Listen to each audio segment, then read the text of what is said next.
Hello students, स्वागत है आप सभी का हमारे channel Shri Radha Krishna coaching centre में। इस वीडियो में हम आपको शिक्षण अभिरुचि के कुछ महत्वपूर्ण क्वेश्चन बताएंगे जो कि परीक्षा में आ सकते हैं।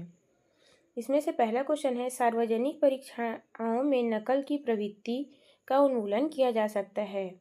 कठोर कानून बनाकर, अध्यापक एवं अभिभावकों के सहयोग के द्वारा, पठन पाठन की उत्तम व्यवस्था के द्वारा, पुलिस एवं प्रशासन की मदद के द्वारा। तो इसका सही आंसर आएगा पठन पाठन की उत्तम व्यवस्था के द्वारा। अगला क्वेश्चन है, प्रभावी एवं सफल शिक्षण के लिए सर्वाधिक आवश्यक है साहित्यिक भाषा का अधिकाधिक प्रयोग, श्यामपट्ट का अधिकाधिक प्रयोग, विद्यार्थियों को अधिकाधिक नोट्स लिखवाना, व्यवहारिक उदाहरणों के द्वारा विषय को स्पष्ट करना।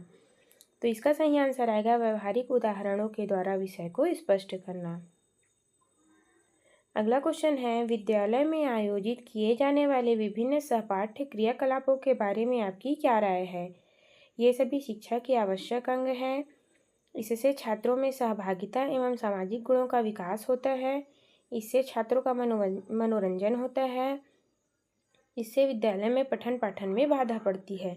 तो इसका सही आंसर आएगा, इससे छात्रों में सहभागिता एवं सामाजिक गुण का विकास होता है। अगला क्वेश्चन है, कक्षा का वातावरण सीखने की दृष्टि से उत्कृष्ट हो यह उत्तरदायित्व है शिक्षक का, प्राचार्य का, कक्षानायक का, पर्यवेक्षक का।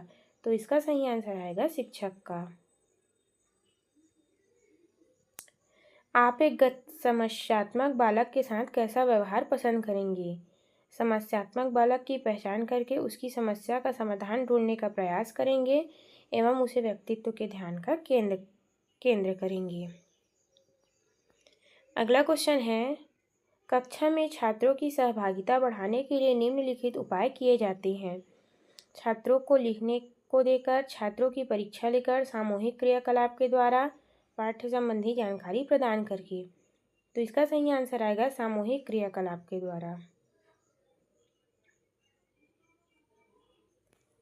ऐसा माना जाता है कि कुछ विषयों को रटना अनिवार्य है क्योंकि इससे अन्य धारणाएं भी स्पष्ट हो जाती है, इससे याद करना सरल हो जाता है, इससे समझने में आसानी होती है, मूल्यांकन में आसानी होती है। तो इसका सही आंसर आएगा, इससे समझाने में आसानी होती है। शिक्षक में अनेक भिन्न भिन्न विधियों का प्रयोग किया जाता है क्योंकि शिक्षण को सरल बनाने के लिए, शिक्षण को रोचक बनाने के लिए, विद्यार्थियों का ध्यान आकर्षित करने के लिए उपयुक्त सभी। तो इसका सही आंसर आएगा उपयुक्त सभी। छोटी कक्षा में प्रायः बच्चों को सस्वर जोर से बोलकर पढ़ाया जाता है। आपके विचारानुसार इस शैली से क्या लाभ है। जोर से बोलने पर छोटे बच्चों की झिझक समाप्त हो जाती है, उच्चारण में सुधार होता है, याद करने में भी सरलता रहती है। उपयुक्त सभी। तो इसका सही आंसर आएगा उपयुक्त सभी। क्या खेलों में शिक्षकों को विद्यार्थियों के साथ खेलना चाहिए। कभी कभी हाँ, कभी नहीं, जब प्रधानाचार्य कहे। तो इसका सही आंसर आएगा हाँ, बिल्कुल खेलना चाहिए। अध्यापन में बाल केंद्रित उपागम वांछनीय है क्योंकि प्रत्येक बच्चा भिन्न होता है, बच्चे की क्षमताएं अलग अलग होती है, सीखने का तरीका अलग अलग होता है। उपयुक्त सभी। तो इसका सही आंसर आएगा उपयुक्त सभी। समायोजन की प्रक्रिया है स्थिर, गतिशील, स्थानापन्न, अवरोधी। तो इसका सही आंसर आएगा गतिशील।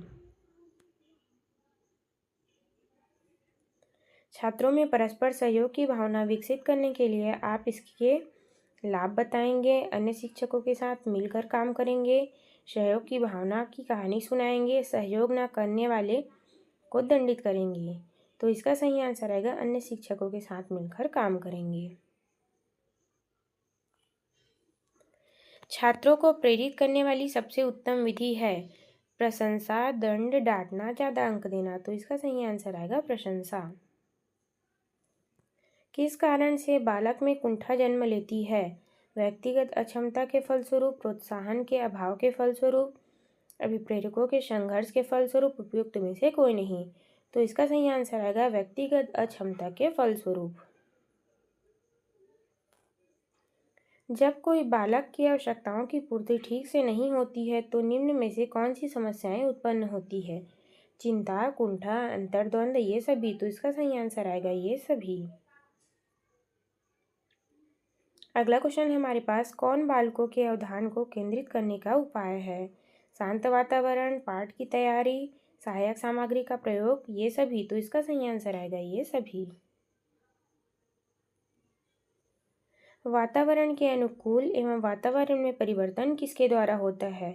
शिक्षा के द्वारा, शिक्षण के द्वारा, प्रशिक्षण के द्वारा, इनमें से कोई नहीं।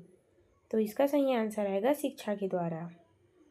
एक अच्छा कक्षा अनुशासन से तात्पर्य है शांत कक्षा, विद्यार्थियों की सीखने की गतिविधियों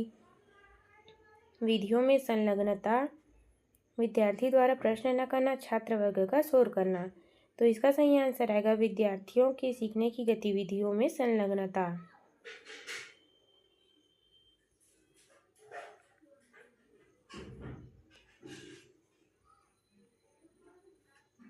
पाठ्यक्रम का निर्माण में किस बात को मुख्य रूप से ध्यान में रखना चाहिए?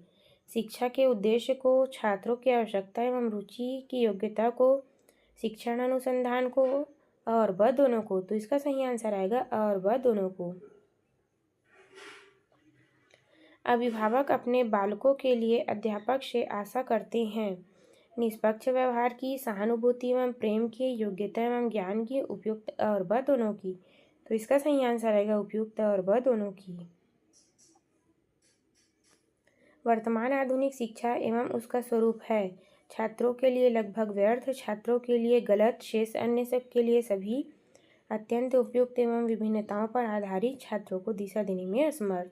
तो इसका सही आंसर आएगा छात्रों को दिशा देने में असमर्थ। न्यायालय ने कक्षा में बच्चों के शारीरिक दंड देने पर रोक लगा दी है। आप क्या सोचते हैं? न्यायालय का फैसला सही है? इससे अनुशासनहीनता की समस्या उत्पन्न होगी। न्यायालय में शारीरिक दंड को रोककर बच्चों को बिगाड़ने का काम किया है, यह विरोधाभास है। तो इसका सही आंसर आएगा न्यायालय का फैसला उपयुक्त सही है।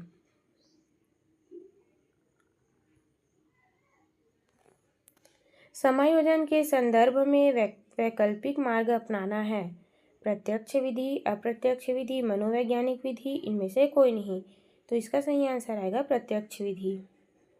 अनुकूलन से अभिप्राय है व्यक्ति की आवश्यकता की पूर्ति, आवश्यकताओं की पूर्ति उपरांत प्राप्त संतुष्टि, वातावरण के साथ संतुलन बनाना, उपयुक्त सभी।